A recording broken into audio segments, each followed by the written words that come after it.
چیزوں کو پہلے فوکس کرو. نمبر 1 خوراک سب سے ٹائٹ. ذاتی مکان بنا لیا لیکن اچھا کھانے کے پیسے نہیں بچے, بھاڑ میں جائے ایسا مکان. یہ بھی تو باڈی بھی تو مکان ہے نا. ارے پہلے اس کی ہڈیوں کا سریا مضبوط کرو, پھر مکان میں سریا ڈالو. دودھ پینے کے پیسے نہیں ہے کم وقت کے پاس ہے بھائی, کیلشیم گھڑیوں ادھر کم ہو رہا ہے, فخر اس پہ کر رہا ہے میں نے ذاتی مکان بنایا, یہ مکان میرا ہے. ابے تو نے اتنی قسطوں پہ مکان لیا اور اتنی انویسٹمنٹ تم نے تھوپ دی اس کے اوپر, تم نے پوری زندگی تم جو کرنے کی جو اہم اس سے زیادہ چیزیں تھی, یہ تو بھائی چھت تو کرائے کے گھر پہ بھی ہو جاتی ہے نا, وہی چھت ہوتی ہے وہی پنکھا ہوتا ہے. لوگ کہتے ہیں مالک مکان نکال دے گا تو نکال کے روڈ پہ تھوڑی کہیں اور چلے جاؤ. میں نے تو لاکھوں میں کوئی یہ کرایہ دار ہوتا ہے جو بیچارہ روڈ پہ آتا ہے, بلکہ کرایہ دار کو روڈ پہ لانا آسان نہیں ہے, وہ کم وقت نکلے گا کہاں. کرایہ دار کو گھر سے نکالنا پولیس نہیں نکال سکتی, قوانین کچھ ایسے بنے ہوئے ہیں. تو سب سے پہلے فوکس کرنا ہے کس کو, خوراک ٹائٹ ہونی چاہیے. سمجھ رہے ہیں, جتنی آپ کی تنخواہ ہے, ارننگ ہے, کاجو بادام پستہ یہ کھاؤ. میں نے لوگوں کو نہیں دیکھا یہ کھاتے ہوئے.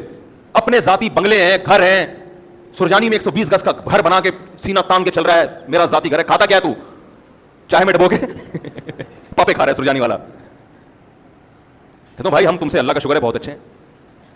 تو یہ جو کولیسٹرول ہے نا, کوئی ڈاکٹر سے پوچھے, پھر وہ میں ڈاکٹروں کی فیلڈ میں ٹانگ نہیں اڑا رہا, میرے ڈاکٹروں سے تعلقات ہیں, کبھی ثبوت پیش کروں گا کن کن ڈاکٹروں سے تعلقات ہیں. سمجھ رہے ہیں, ابھی جو میرا سلپ مینجمنٹ پر بیان ہوا ہے نا, سلپ نیند کتنی ضروری ہے, کیسے ضروری ہے, اس پر یو کے ایک بہت بڑے اسپیشلسٹ ہیں, ان کا رپلائی آیا, اگر کبھی موقع ملا تو وہ آڈیو سناؤں گا. انہوں نے کہا زبردست خاندانی بات کی ہے.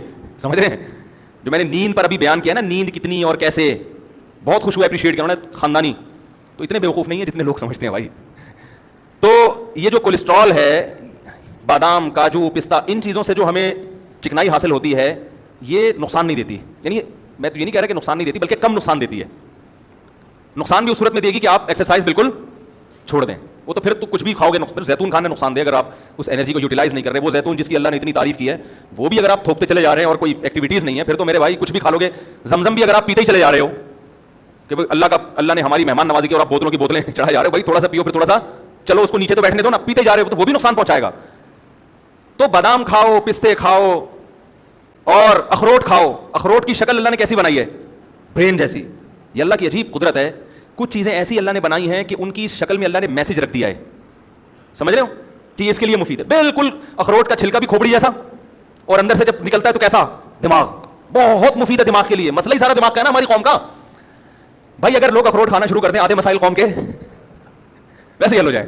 یہ سارا مسئلہ کہاں کا ہے, کھوپڑی میں ہی تو بات سمجھ میں نہیں آ رہی ہوتی. اب دیکھو میں کتنی اہم بات کر رہا ہوں کہ آدھی سے زیادہ لوگوں کو یہ سمجھ میں نہیں آئے گا. ابھی جائیں گے پھر وہی کھائیں گے, باہر سے جوس کے ڈبے لے کے پیئیں گے. حقیقت بتا رہا ہوں, چپس کھائیں گے جو دکانوں پہ مل رہے ہیں, جس کا یہ بھی نہیں پتا کہ پلاسٹک ہے یا کاغذ ہے, کیا ہے یہ. ویسے تو کاغذ نہیں, آلو ہی ہے, لیکن ایک مثال دے رہا ہوں کہ کچھ پتا نہیں ہے. وہی الٹا پلٹا جو گند بلا کھا رہے ہیں وہی کھاتے چلے جائیں گے.